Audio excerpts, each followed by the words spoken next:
So we're looking for A plus B, and there's our A, which is then 2, 3. We're then adding on B, which is this one, so plus -1, 2, like that. And then our answer, we're going to find our answer by adding the top components. So that's 2 plus -1, and when you add a negative number you then subtract. So 2 minus 1 gives you 1. And then we do the same for the bottom numbers.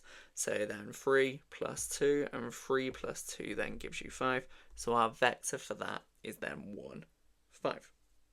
Slightly trickier for part 2 because we've got 2 lots of A, and A is then 2, 3, and then we're minusing C, and C is 4, 1. First bit, we've got to deal with that 2, and how we deal with that 2 is we times it in. So it's going to be 2 lots of 2, which is then 4, and then 2 times 3, which is then 6, minus then 4 and then 1. And like we did before, you're just going to do it all for the top components, and then for the bottom components you've just got to make sure you minus. So for the top components it's 4 minus 4, which then gives you 0.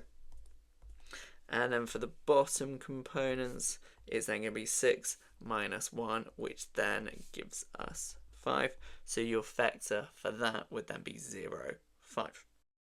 So part B, you're looking for the vector 2D, and I'm just going to work out what that vector actually is. So D here, and then your top component is the X, and the bottom component is the Y.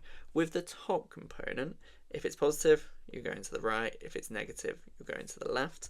And then for the bottom component, if it's positive, you're going up. If it's negative, you're going down. And look at the direction here. So it's starting there. It's then going to the right by 3, and then it's going down by 2. So that would be a positive 3.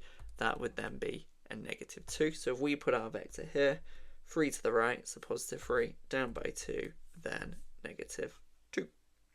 We're drawing it for 2D, so it's going to be 2 lots of that. So you're just going to times that by 2. So then 3 times 2 gives you 6. And then 2 times 2, or sorry, negative 2 times 2 then gives you negative 4. And we're starting from here. So that means you need to go across by 6. 1, 2, 3, 4, 5, 6. Then you're going down by 4. So 1, 2, 3, 4 there. We then need to draw a line that's then connecting those. So I'm going to do that there. The final bit to make sure that you remember is you put the direction of the arrow on. So in this case, you're going from P downwards then to the bottom of the line.